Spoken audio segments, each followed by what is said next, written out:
WOVU LP, Cleveland.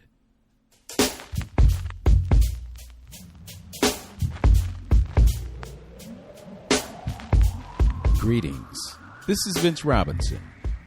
This past Black History Month, I had the honor of interviewing two very distinguished elders. Linda Wims and Anna Marie Ferguson are two very accomplished African-American women with connections to Cleveland, Ohio. Both are educators with intriguing backgrounds, civic engagement, and a wealth of life experience. Linda Wims was born in Cleveland and attended Cleveland Public Schools. She took up French in the 4th grade, doing well in language studies before graduating from Glenville High School. After Glenville, she attended Wake Forest College, where she majored in English literature. Wims taught in school systems around the state of Ohio and in Maryland, as well as living abroad in Europe. Anna Ferguson is of a Bahamian immigrant family. She attended Cleveland Public Schools as well, also graduating from Glenville High School before attending Howard University in Washington, D.C. She, too, traveled extensively. For over 50 years, she was involved in a number of educational posts in Metro Detroit, Michigan, before moving on to the University of Michigan. She returned to Cleveland to re-engage in church and service-related civic endeavors. Let's join the interview in progress with comments from Anna Ferguson. As Linda and I speak of our lives, I have traveled, I have done a lot of things. I used to have season tickets to the opera, to the theater, and there are a number of things that I have been able to do with my life because of the good education I received in these schools and at my universities that enable me to perform in my job. And something else I noticed about our young people, we waited for certain things. We didn't feel you had to leave home before you finished your education to get in an apartment and a car. And we took the time to work for those things we wanted. I noticed today, sometimes I'm amazed at some of our young people who eat out lunch every day. How can you save when you're paying off college loan, apartment and a car, and sometimes a child or two? And so, again, as I said, we no longer are the village. Education is not as demanding as it used to be. And then sometimes our young people, because of television, Linda spoke of television didn't become popular until, I guess, the late 50s in homes. But everybody has a television. Even children have their own private television. Multiple and whatever. television. Yes, and so they see things, and they are not aware that it takes time to acquire those things, and that you have to put in a little work. Yes. You mentioned attending Howard University at a time when SNCC was formed, and you've also spoken about the civil rights movement. I'm just curious about your perception of how things are now versus then when you had students who were really active. I mean, a Student Nonviolent Coordinating Committee, we're talking about students making a major impact on policy. And you also mentioned that you really weren't into that because of the fact that students were getting beaten and so forth and so on. So, who wants to be a punching bag for racism, really? But I thank those who did it because they enable us to be able to acquire some of the things, like who sat on those lunch counters and were beaten and all of that. I couldn't. Jailed. Jailed, yes. Yes, okay. So the price that folks like John Lewis and others paid so that we could be where we are. But ironically, here we are in a place where we're still pushing to have the right to vote. They're doing things to discourage us from voting, that whole movement towards pushing us away from the ballot boxes and so forth and so on. How do you look at where we are now versus where we were then? And do you see real progress having been made? I used to think we were making progress, and I was saying to Linda and Cindy earlier that I really am concerned about our country now, because it seems as if we're kind of going backwards. And I think we have become a divided nation. And as I heard on the television this morning, that there are those who seemingly no longer embrace the idea of democracy, as we're now trying to help the Ukrainians, a country that's trying to embrace democracy and maintain its independence. But there are those in this country who are against it and who feel, what's wrong with the current administration, that they would try and take up arms, well, not arms, but take a position against Russia that they regard as being so outstanding and savvy and smart. It bothers me what is happening in this country. And as I said, I did feel we were making good progress, but now I question where we're going as a country. Right. Ms. Linda. I'm thinking, as we're sharing our thoughts, that when Obama went to the White House, the expectation among African Americans and other minorities was that there would be a change for the better, valued excellence. He was an extraordinary young man, and he was able to accomplish a number of things. That was inspirational, I think, to me, even as an older person, and certainly for young people to see that there is finally an African American president. But that was a journey for him.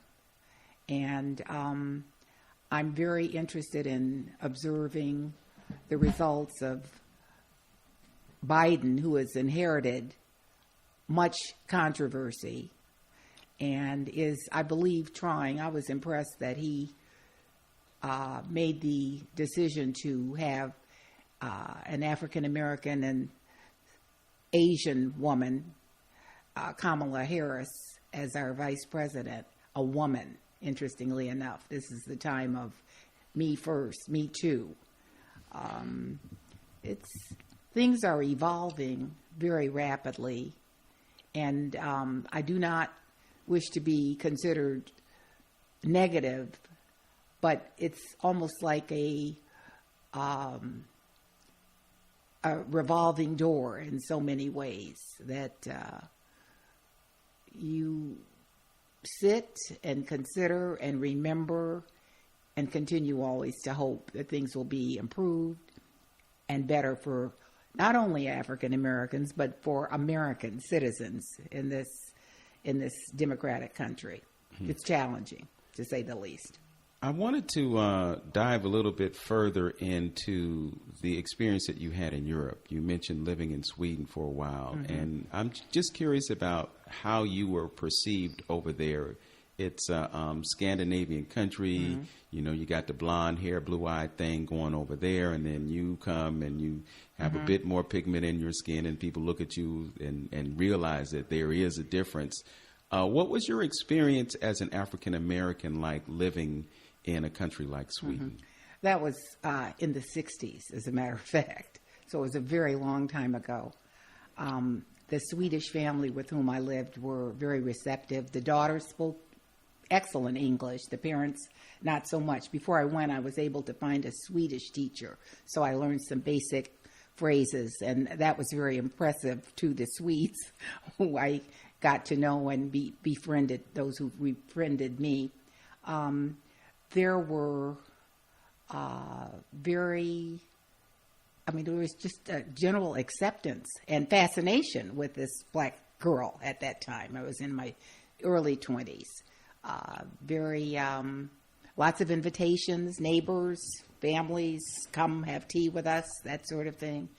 I was interested in the cuisine there. It was very different. But one thing that I do remember about Sweden was that they had excellent programs, even back then, for the elderly, for older people. There were all kinds of committees and communities where they made lace and just did exercising. Some of the things that we are experiencing and have been experiencing in this country for the last probably 25 or 30 years, that was happening way back then.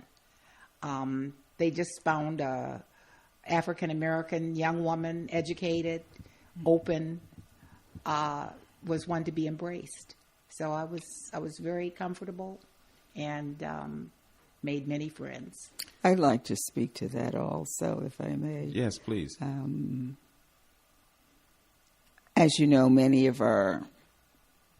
not many, but a number of our black leaders have relocated to Europe because of the open reception. Richard Wright, Josephine Baker, yeah, and and others, and others have gone. And I think what is this? Leroy Jones lived in Istanbul. James Baldwin, and yeah. But my experience, even though I didn't live there, but something I'd like to share, even though I didn't live there, but traveling there, I found that white Americans embraced us as black, those of us who were yes. black, with open arms. Yes. Because I think when you travel abroad and you hear the English tongue, it's a kind of a bonding issue. Indeed. And so it was my experience abroad. Again, as I said, I didn't live, but I traveled. Was that I felt really good about myself and being an American and my American white brothers and sisters, because they were always sharing things from their experience, in the countries where we were visiting. They would say, well, go to this restaurant, do this or do that. And it was a good experience that abroad we were one. And I wish we could be one again within the country. And then we came home. Like the soldiers during the Second World War, unfortunately. But I have had good experience here in this country also, I must say. Yeah, I'm glad to hear you say that, because as you were speaking, I was just thinking about a documentary that I watched several years ago about jazz. Ken Burns did this documentary, and I wrote a poem about it because it was just so inspiring. And one of the things that I took away from that was that black people went to Europe and they were embraced the way that they were, and then they would come back to America. The term that I used in the poem was black man coming back to America and living Negro man reality again, yes. Because, they just, yes. We went to war. Mm-hmm. We fought their wars. We came back to America, and then we were treated like second-class citizens. Exactly. And it's a paradigm that exists even in this day, even though we think we've made all this progress, but then again, there's that wide gap. Mm-hmm. I have an aunt that goes to Paris every year. She'll stay over there for, 3 or 4 months at a time because she loves Paris. She lives in San Francisco. It's one of the most expensive places to live in the country. Thankfully, she has rent control, so she's probably been in the same apartment for about 50 years. Okay. But yeah, there definitely is. Why do you think that is? It's complicated. I'm not sure that there's a simple answer or resolution to that kind of thing. I'll give you an example. I have a young adult son, and who resides in New York, has a law practice, very successful law practice. And we were talking on the phone one time, and he related a story about trying to get a cab in New York, being a young black brother. People would get cabs behind him, to the side of him, in front of him. And then I pointed out to my son David, President Obama had the same problem. So there it is. Mm-hmm. Mm-hmm. Yeah, that's a lack of respect, I'm trying to think of the appropriate term. In other words, you come home, and then you wonder, is this home? Unfortunately, and it's not all negative, of course, but it is worthy of comment, and one hopes that there will soon be greater resolution for such things that we've just discussed. My guests on Open Door today are Linda Wims and Anna Ferguson, two very distinguished elders in Cleveland. We'll be back with more Open Door with Vince Robinson right here on 95.9 FM WOVU, Burton Belcar Community Radio.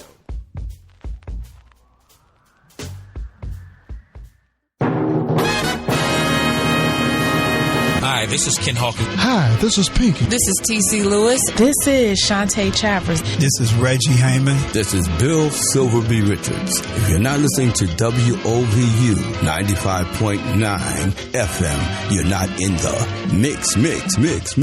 I'm Silverby, crank it up. 24 hours of golden. Welcome back to Open Door with Vince Robinson and guests Linda Wims and Anna Ferguson, two very accomplished women and African-American educators. Let's rejoin their interview. Ms. Ferguson, you wanted to add? Yeah, I was thinking that the impact of slavery, it seemed to be very difficult for some people to ignore. And I think that's what's rearing its ugly head in this country again. That these people who were once slaves, the whole idea that they can now be in charge and even be in the White House like Obama. And as you know, Obama had a lot of negativity. A lot of groups were formed, the Tea Party group, and there were some horrible things said, even though he was voted in twice. Yep. I have written a poem about that. I plan to share it in my church this Sunday. About Obama and the fact that it was really written to Obama's mama and saying it's unfortunate that she didn't get to see how he has been loved and respected, but how at the same time they wanted to deny this son of Africa, So it's been there. It's been under the surface, and we were making progress. But as we progress more, it seems as if that old feeling is rising up again, and these children of Africa cannot be rulers in America. Seems like the whole idea of make America great again is exactly going back to the reverting. Yes. And I think that's why sometimes some of the laws that are trying to be enacted, they call it Jim Crow too. Ms. Linda, you had a footnote. Yeah, I was just thinking that in so many ways in the last 15, 20 years, I am so delighted to be able to read books like The Warmth of Other Suns by Isabel Wilkerson, The Middle Passage, the transfers of Southerners to northern cities and states to work, to get jobs, to Chicago, to Cleveland, to Philadelphia, New York. That is a book that everyone should read. That is a Pulitzer Prize winning book. And then each day when I start my day, I see African American men and women journalists who have written books. I see the art and liberal arts program, for example, at Howard University. I can't remember the young woman's name. She was related to the wife on television of Bill Cosby's show. Felicia Rashad? Yes. Felicia and her sister Debbie. Yeah. Allen. Yeah, those are two. Yeah, but we have a lot of outstanding. I mean, we excel wherever we are allowed to go. Exactly. That's what I would say. And that might be a little rub also. That we rise. As Maya Angelou,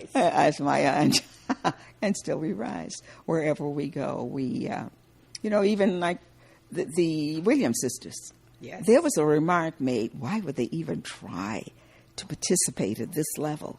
But who became one of the top tennis stars in this country?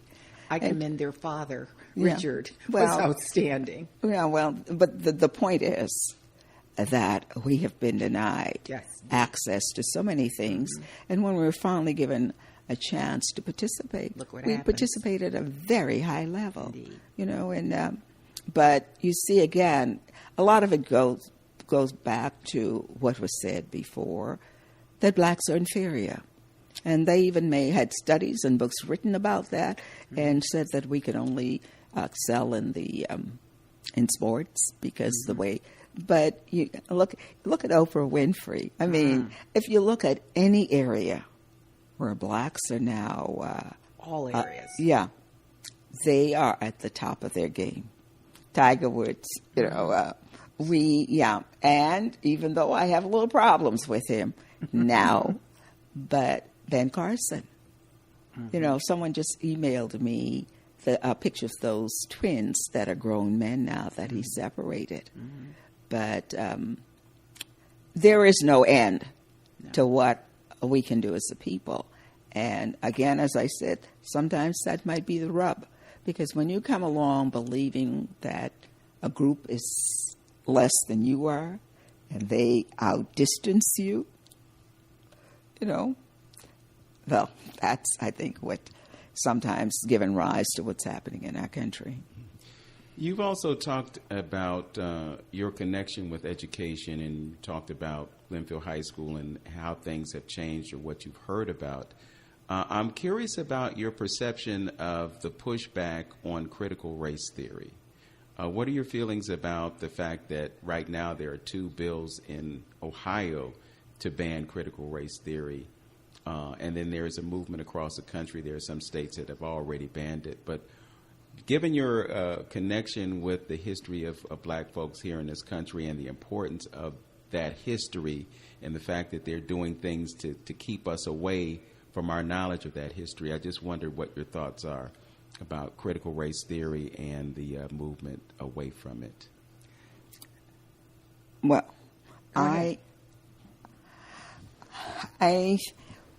the way I look at it, I think a lot of times people talk about things they don't know anything about.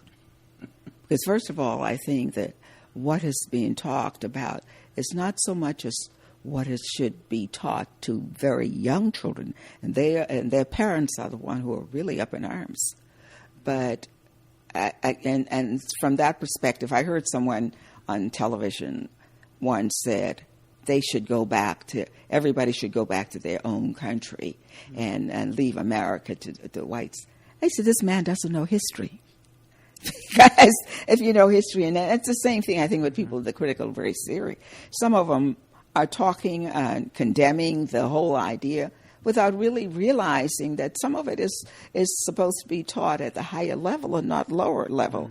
But in addition to that, I think some people are just afraid to have the truth come out. And then I think there is another element to that. And I said that to a church member recently who became quite a little upset with me for saying that. But I think everything needs to have balance. We cannot just speak to all the degradation that was foisted upon blacks without somehow mentioning some of the good things that they did too, like the Underground Railroad. Just about every black college was founded by whites or white organizations, Quakers and what have you. And I think when we present at one point we just got the white man's view of history. Now we're trying to infuse the black man's view. But I think there still must be a balance so that people, especially well-meaning people, who are willing to embrace the idea and really accept the notion and let it be known. Yes, these people were terribly treated in this country. But I think we need to not make them feel so, that it not be one-sided, that we do speak to some of the good that was done. And of course, my church member said, I'm not here to make them feel good. Well, it's not making anybody feeling good. It's just giving a balance to what you're saying. And I think everything really needs a balance, especially when you're dealing with people, well-meaning people. I don't think we can just beat people down about their ancestors without saying something, showing some redeeming value. I was just going to say, in all of my years through high school graduation, there was no Black history. We didn't know. I mean, we might have a family story. There might be a book or two. Grandparents contributed to the conversation about their histories and what they remembered coming from the South to the North and so forth. So I think it's marvelous that the world has exploded and we have access to this. Black history is American history. That's all one can say. Mm-hmm. And that's a pretty significant observation. And as far as the early immigrants, settlers basically from England coming to this country, I think the New York Times Magazine article, was it 1519? 1619. 1619. That was an eye-opener. And there was a whole, as a result of that presentation, and that, I think it was actually in the book section of the paper, people are able to see, learn, and understand the totality of this America now and the history of the past as well. Miss Anna, you said at the onset of the interview that you came from an immigrant situation, and I want to talk about that. But before we do, I want to get your perspective from both of you on the notion of reparations. We've talked about 1619. We've talked about 400 years of enslavement in this country. We've talked about the sins of the fathers that they don't want to be talked about in schools. But then we have this issue of reparations that continues to be pushed down. You know, we've lived through a response to a pandemic, and magically dollars appeared out of nowhere to take care of that. But when we talk about a debt owed to African Americans for their role in the greatness of this country, then, you know, Dr. King said cut the check, and we haven't seen any kind of check really of any significance. So if you could let me know what you think about the idea of reparations for African Americans. I have thought about that. I think reparations are owed. I mean, there's no question about it. How can you even question about in excess of 400 years of second-class citizenship? We built this country in slavery. The people who came through the Middle Passage, many of them died. They didn't even get here. The ones who were here, I used to tell my students in high school, we're the ones. Be proud of the ancestors. You made it. You're here. And there are opportunities for all of us.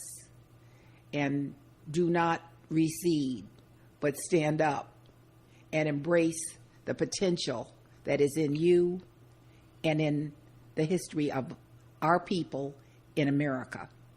That would be my analysis. Ms. Anna?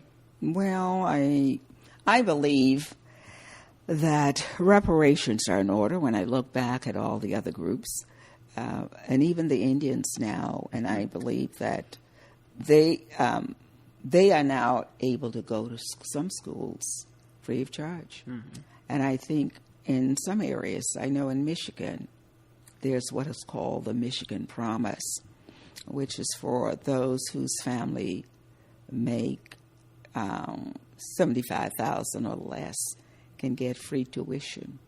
But I think in terms of, you know, we never got 40 acres and a mule. No. We never got anything. The Chinese and everybody else got monies. So I think what should happen is, and because by de jure, it was against the law to teach blacks how to read and write. They owe us that. Mm-hmm. It is owed an education. And that's why I spoke to what's going on in Glenville. I'd like to see the education improved in this country for all people, particularly blacks, even those living in depressed areas. because we know education in some areas based on property values, they get better funding, but in some areas, because of low property value, the schools don't get the kind of funding, and it impacts the quality of education that students get. And I do believe that reparations should come in the form of a quality education through community college or or university if a student so desires. And but in terms of just giving money, I wouldn't subscribe to that. But I think that blacks in America deserve a free quality education in this country. My guests on Open Door today are Linda Wims and Anna Ferguson, two very distinguished elders in Cleveland. We'll be back with more Open Door with Vince Robinson right here on 95.9 FM WOVU, Burton Belcar Community Radio. We are WOVU 95.9 FM. Our voices united. United to enhance our community. United to be a beacon of hope. United to empower our community. WOVU 95.9. Our voices united. Welcome back to Open Door with Vince Robinson and guests Linda Wims and Anna Ferguson, two very accomplished women and African American educators. Let's rejoin their interview. My thing is education. I think if our youngsters can get a quality education, that would make up. Because that's what helped me in this country, getting a good education and applying it, and so. Yeah. Well, I would have to agree that education is key, and it is a reparative measure, so to speak. One of the things that brings me to that idea is the fact that so many Africans come to America to take advantage of the educational institutions here, so it must have some value. And so I want to come back to the idea of the immigrant aspect that you spoke of. Could you give us a little more detail about what that was about? Well, my formative years were spent in the Bahamas, and I often think of myself as coming of age in this country. But something I'd like to say in terms of reverting back to what we were talking about what is going on in this country now. When I grew up in the Bahamas, the reason why my family wanted to come here, and I think people all over the world saw this country as a land of opportunity. And as a matter of fact, I grew up believing that your streets were paved with gold, and came here. I went through a very difficult period because I was so shocked, because I realized that the country that the world thinks of America as being is not the same country for Black Americans, which was a big shock to me. And I think that's why the story needs to be told, that we're talking now about the critical race theory. But I don't know if I'd use it, critical race theory, but I think the true history of this story needs to be told, because many people have traveled to this country looking for an opportunity, but it has not always been the same for Black Americans in this country. And so those of us with a Caribbean background know, and it's accepted, that they work 2 and 3 jobs, because that's what you have to do in this country to enjoy a good standard of living, given the jobs that are open to minorities, particularly blacks. And as I said, when I came here, I went through a very dark period at first, because I was so shocked to realize that the America that we thought of, and I knew, and my mother, sometimes I faulted her because she never, and just like the blacks in this country, they never, many times, and they've said, they didn't want to share the negative and the degradation they underwent. And so the children didn't know what it was like in the earlier days. My mother evidently didn't want me to know, and I faulted her because I felt I should have known and not be confronted with that. But I think she really didn't think I would join her until I was older. But I pushed to join her, and so I encountered what I did, a country that was very divided. And but there were opportunities, and I took advantage of them through education. Yeah. And I had very good teachers who encouraged me. And that is something I think it's still needed when we speak about the community. You know, the village. We need to really encourage young people more. And our teachers need to also, you know, identify them and kind of give them a hand up. Okay.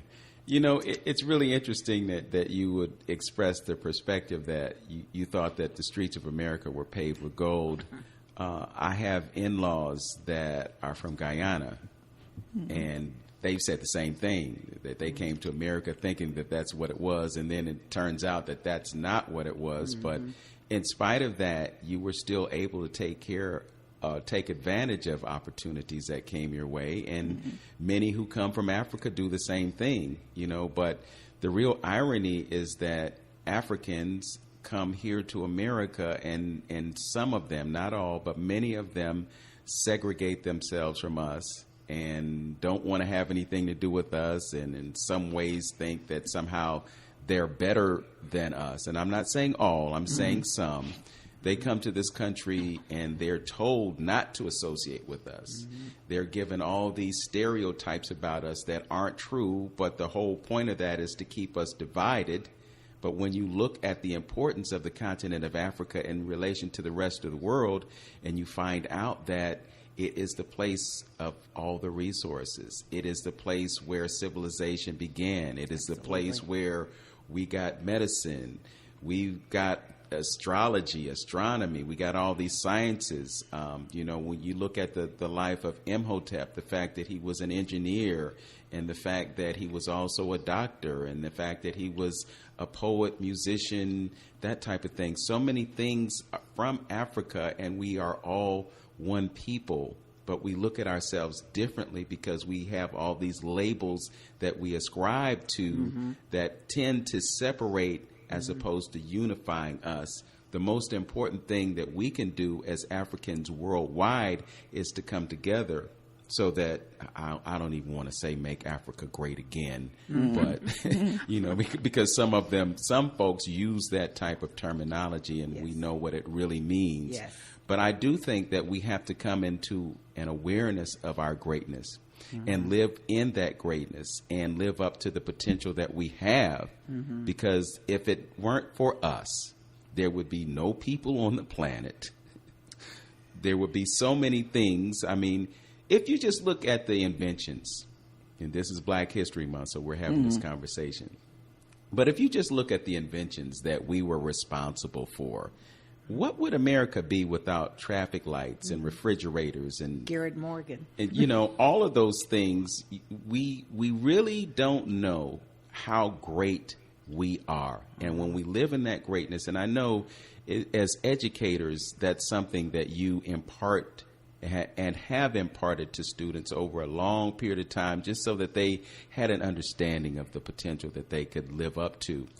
I want to shift gears and talk about generational differences, because one of the reasons that it's important for us to have this conversation is just so that young people can have an awareness of how you perceive things and what your thoughts are. And also it's important for me as someone that's kind of in between to know what you think about them. So let's just talk about some of those differences. What do you see as the differences in the ways that we as elders think and the ways that young people think? You talked about it a little bit earlier, because, you know, I had that story of being 16 years old, and my father purchased a car for me, and he only paid $100 for it. But I shined shoes, I cut grass, I did babysitting. I did a whole bunch of things, and I got A's on my report card. So I was deserving because I earned it. You know, young folks today, when they turn 16, they want to see a Mercedes-Benz sitting in the driveway. So let me get your thoughts about the differences between your generation and the generations of present. Well, I have been wanting to just insert this. I think this might be the appropriate time. Not sure exactly when the book Roots was written. I think it was in the 70s. 70, yeah. And I think 70, yeah, the author, I mean, that was a kind of explosion. Do you remember that week that there were segments, part one, part... That was the beginning of the highlights of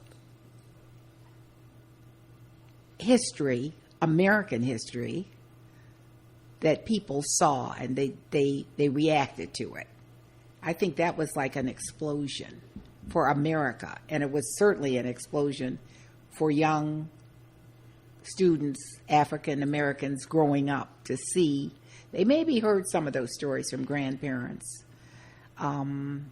There may have been some discussions. There were some books, of course, always there are books. But I think that was just a critical moment. And periodically I see that on television again. And it is a magnificent portraiture of a time that showed the strength and the endurance and the spirit of Black people who were indeed deprived in so many ways, which we are discussing. And it was beautifully done. Now, I'm just thinking about the differences in young people coming up, growing up. In some ways, I think some of this digital instruments in our world of the 21st century can be almost negative. There are portrayals and pictures and access and so forth, which is only a part of the picture. I don't want to be so very critical, though there are many things that should have been righted by this time. But I do want the generations coming forth now to realize the totality of what has happened in this experiment. And this is an experiment of immigrant people, by the way, coming to Virginia. And history indicates that among those people, there were Black people. And then you look and see the treatment of Native Americans. And even to this day, I always thought all those casinos and stuff that the Native Americans, that was a kind of reparations. Yeah, that's what they're allowed to have. And I think that they have also been very disrespected in our America. Isn't it interesting, in the 21st century, we're changing the names of teams.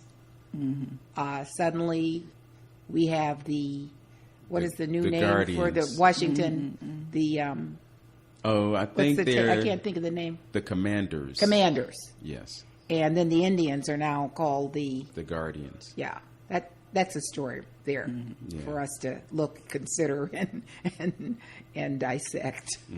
Just a footnote, I was at the Cleveland History Center over the weekend, and I was walking out, and I looked up, and I saw this great, big, larger-than-life Chief Wahoo swinging a baseball bat. I just couldn't believe what I was seeing at the time. But, yeah. I get what you're saying. You heard me. Yes.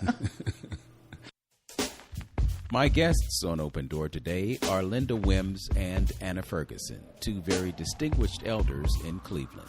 We'll be back with more Open Door with Vince Robinson right here on 95.9 FM WOVU, Burton Belcar Community Radio. What's up, Cleveland? It's your girl, Jazzy J, and I just want to know, have you downloaded our app yet? Yes, our app for Androids and iPhones. All you got to do is go to your app store and download WOVU 95.9 FM, and you can listen to us anywhere.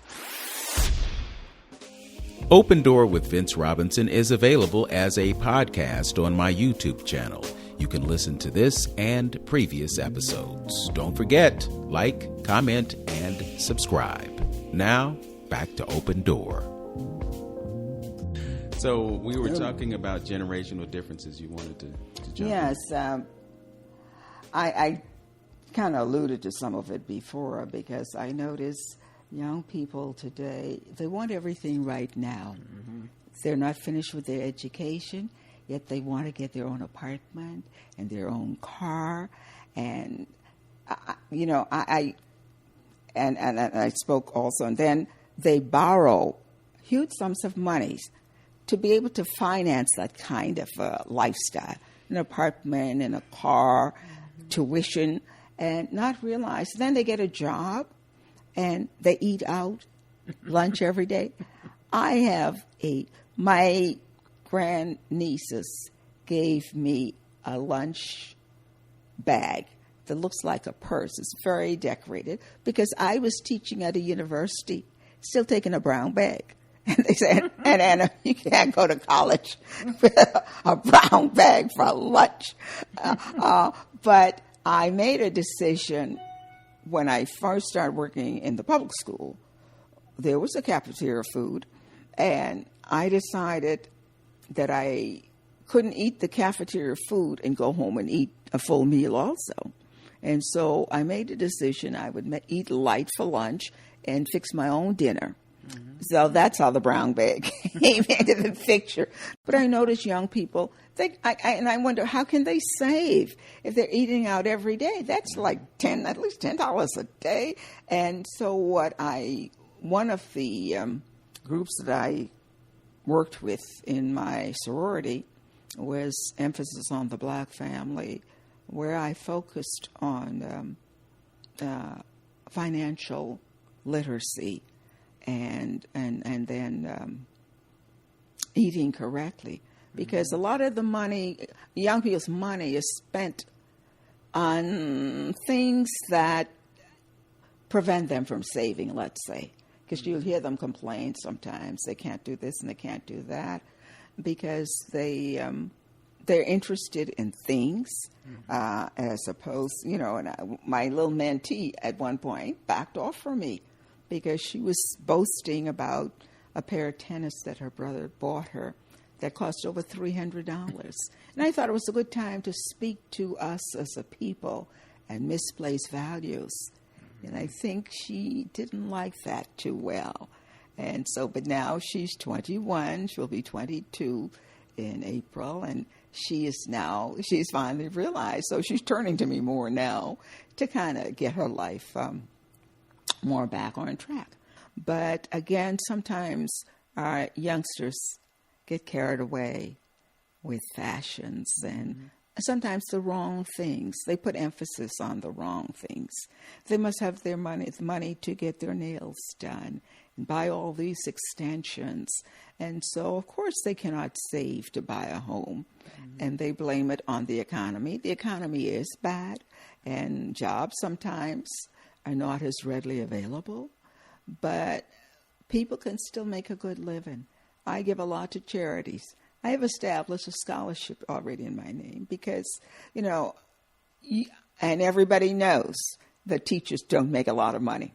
And people, sometimes my students say, oh, well, you're nothing but a teacher. And my uncle makes more than you because he worked for the factory and what have you. And back in the day, they used to give overtime and what have you. But one thing I always say, teachers do make a difference, even though they don't make all the money that some people do. But I think it is in managing money that you are able to do the things you want to do. So practicality is definitely an important thing to embrace right now. Ms. Linda, did you want to chime in on that? I was just listening, thinking thoughts, and certainly practicality and the issues that were raised by Anna Marie concerning responsibilities and follow through and the ability to set and plan goals for oneself. Those are the steps to have a good, rich life. I don't mean in dollars and cents, meaningful life. I'm reminded that periodically in society we see an outstanding young person, and I cannot say the name of the young lady who read the beautiful poem which she wrote on the inauguration of President Biden. I found that very impressive. I hope the young people who saw that, she was very young, 21. 22. 22. Mm-hmm. And Amanda. Had a story, Amanda. Mm-hmm. Yes. That just encapsulated for me how doing the work, as you suggested, gets you to that. Of course, she's gifted, obviously. I was just happy that everyone who looked at the inauguration saw and heard, and everyone was extraordinarily pleased and enlightened by the beautiful poetry of this young African-American girl who was from California and I think was a student at Harvard. Okay. I want to flip things around and ask you, as elders, what you can learn from young people. That's a great question. I learned a lot about the digital divide. That is something that I think young, and again, as I said, I am impressed with a lot of young people, to tell the truth, serving on scholarship committees and seeing, these high grade point average that they're carrying while they're, doing a lot of volunteer work on campus and off campus, doing things. And that is impressive to me. And just in general, though, I am impressed with their, the rapidity with which they, well, I guess it's become second nature to them with the digital, how it's no problem. I have to sometimes to get my grandnephew to come and tell me how to work the TV, because, I couldn't always do what I was supposed to do. And so I'm impressed with their adaptability, I guess is the word I want to say. And that's impressive. And then, as I said, those who are working and going to school, and those who are in school and maintaining high grade point averages and being involved in a lot of extracurricular activities, those for me are very impressive. They have wonderful energy, and I always think, pass that on to me. They are young people. I'm just trying to describe. They're, in some ways, very realistic about certain things that are occurring in our society. Well, I think that's really a good place for us to conclude this interview. And I'd like to further say that I think the power of example that you two have exemplified.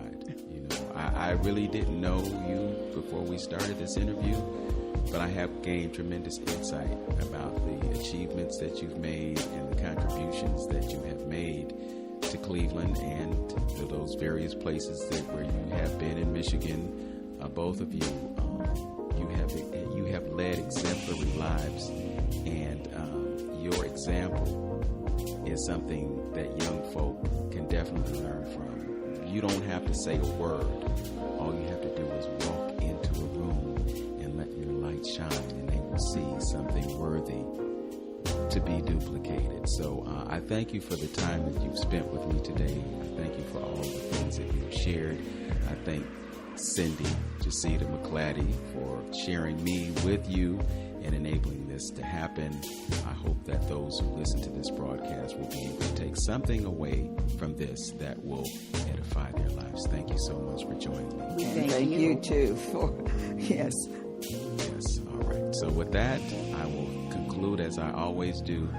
Know yourself, love yourself, be yourself, and make today your absolute best day. Peace.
Know yourself, love yourself, be yourself, and make today your absolute best day. Peace.